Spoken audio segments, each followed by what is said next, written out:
CCP has kidnapped, 1 billion Chinese people, and they basically concentrate all this wealth within like one man like pocket. That's Xi. Before it was just several kleptocrats, but Xi's purged every other members, high-ranking members.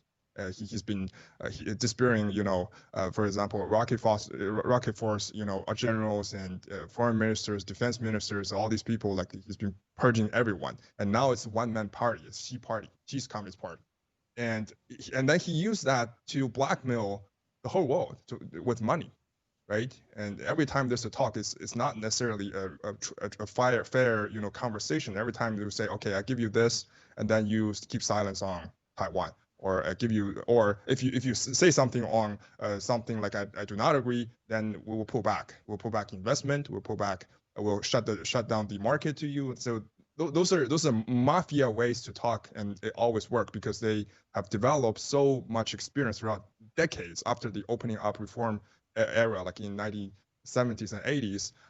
For over 30-40 years, they know how to deal with Westerners, and then they have corrupt influence on certain people.